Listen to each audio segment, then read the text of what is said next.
SV Sekar கட்சி விட்டு கட்சி தாவி வினோதமான ஒரு அரசியல் பயணத்தில் இருக்கிறார். யாராயிருந்தாலும் மனதில் பட்டதை பேசி அவர்களை விமர்சனம் செய்து சர்ச்சையில் சிக்கிக் கொள்வது வாடிக்கைதான். ஆனால் இப்போது வந்துள்ள சர்ச்சை அது கிடையாது.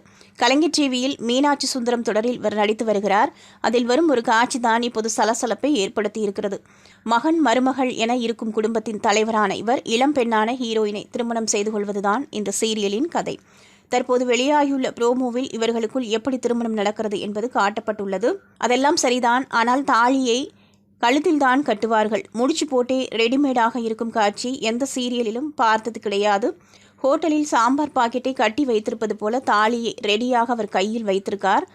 ஹீரோயின் தலையை கொண்டு வந்து எதிர்பாராத விதமாக நுழைக்கிறார். அவ்வளவுதான், கல்யாணம் முடிஞ்சிடுச்சு.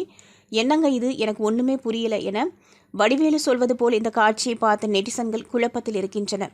அதே போல் அந்த பொண்ணு வயசு என்ன, உங்கள் வயசு என்ன, சீரியலாக இருந்தாலும் ஒரு நியாயம் வேண்டாமா என எஸ்வி சேகரை ரோஸ்ட் செய்து வருகின்றனர்.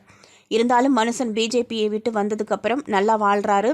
இதெல்லாம் எங்கு போய் முடிய போகுதோ என இணையவாசிகள் ஒரு பக்கம் கலாய்த்து வருகின்றனர். உண்மையில் அந்த கட்சியை விட்டு வந்த அவர் இப்போது ஆளும் கட்சி பக்கம் இருக்கிறார். தேர்தலில் பிரச்சாரம் செய்வேன் என்று கூட கூறியிருந்தது குறிப்பிடத்தக்கது.